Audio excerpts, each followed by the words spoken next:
People lived here once. Now they are gone. The world they left behind has been reclaimed by nature, but bears the scars and bruises of industry inflicted by the Goliath machines of a civilization that is now somewhere else.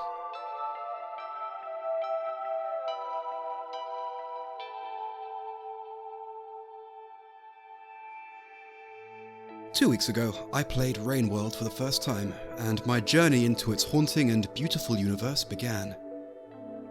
I knew next to nothing about the game. Not its story, nor its controls, its mechanics, its map, its bestiary of creatures, nothing. All I knew is that the player assumes the role of a SLUG-CAT, a canonically defenseless, rodent-like creature living in an overgrown world inhabited by grotesque predators. I also knew that it was, supposedly, quite difficult. Without help or guidance, I have navigated this land, and in the short 10 hours I have played so far, I have experienced horrors beyond my mortal comprehension, and moments of quiet beauty amidst the chaos. While I'm recording this, I am in the Underhang, having clawed my way through the industrial complex, stumbled through the pitch dark of the shaded citadel, avoided the snapping maws of these dark creatures in the memory crypts, and scaled the dizzying heights of the leg. I may be near the end of my journey. I may still be in the tutorial. I do not know. I do not want to know. I am delighted to experience this incredible game for the first time in a complete information vacuum. As a first-time player, I am in a unique situation. Every step I take towards my destination fills in a blank space on a map that will one day be filled in entirely.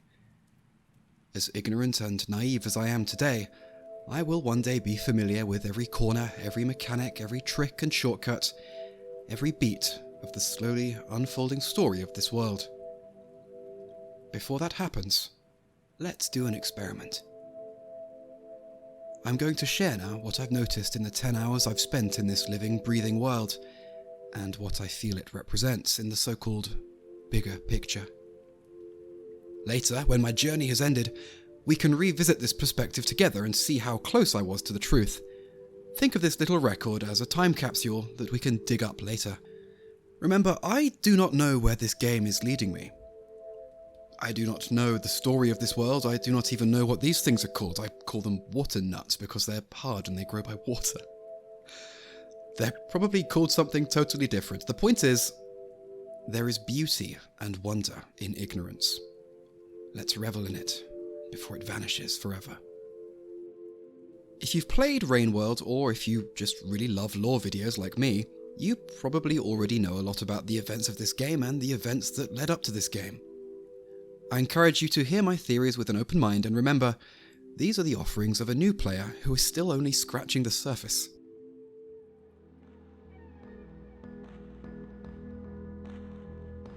With one single exception, which I will touch on later, I noticed that there are no signs of intelligent life in this world.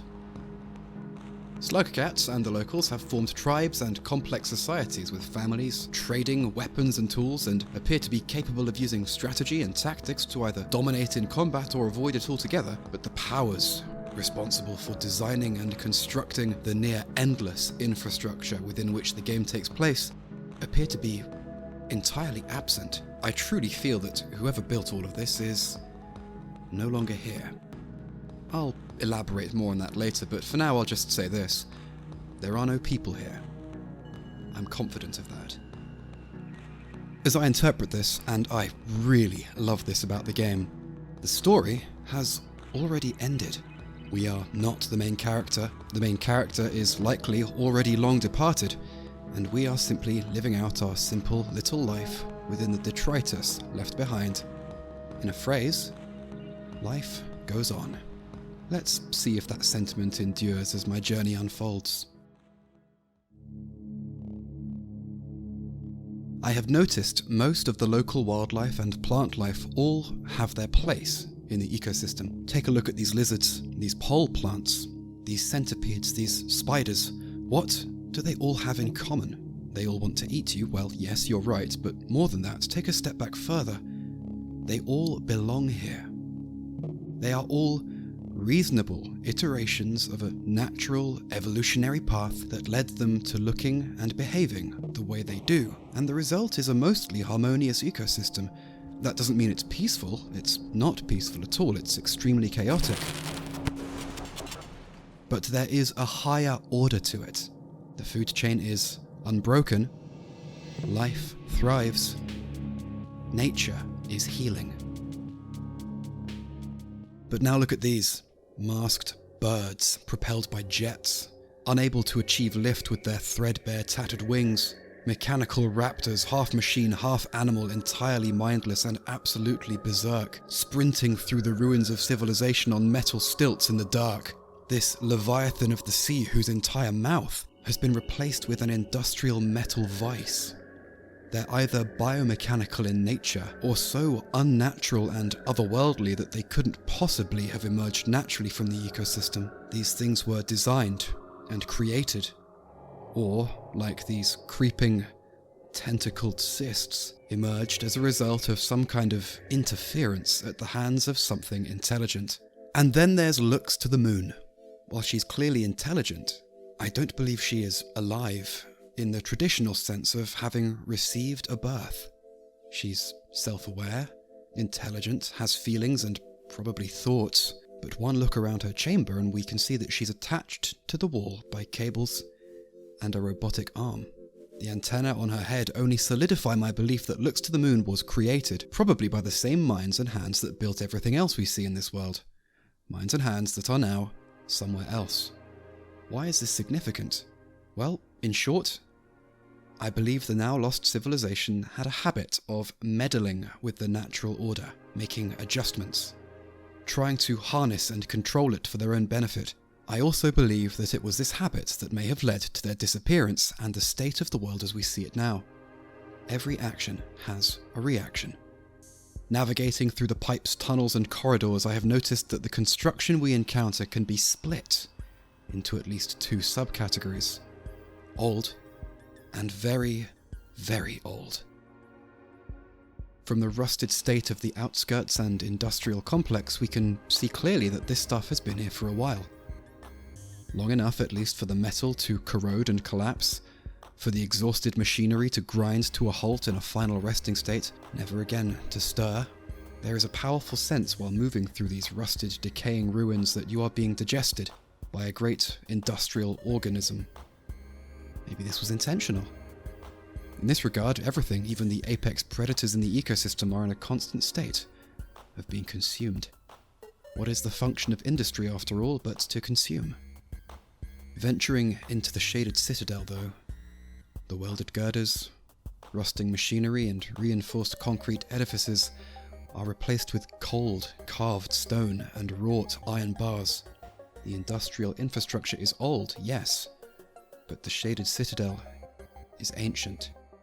Even the placement of the citadel, at the very center of everything, betrays its age and significance. Perhaps this place was the origin. Perhaps when they settled here, the forerunners of this civilization started right here, with their temple, their ziggurat, their citadel. Only back then it wasn't a shaded citadel. In those times, sunlight still reached its halls and passages. Back then there was no megastructure looming above, blocking out the sun itself. Stepping from the industrial complex to the shaded citadel takes only seconds, but in that short time we travel potentially centuries between ages and can see the development and evolution of the civilization that lived there. And yet, not a word has been spoken to us. This matters, because it describes a civilization that was adapting to its needs and demands. In the beginning, they had their rites and rituals and ceremonies. Their demands were low. Their values and principles emerged. Perhaps they even sought to serve. Then, as they developed, their needs multiplied. They required resources to build, to innovate and expand.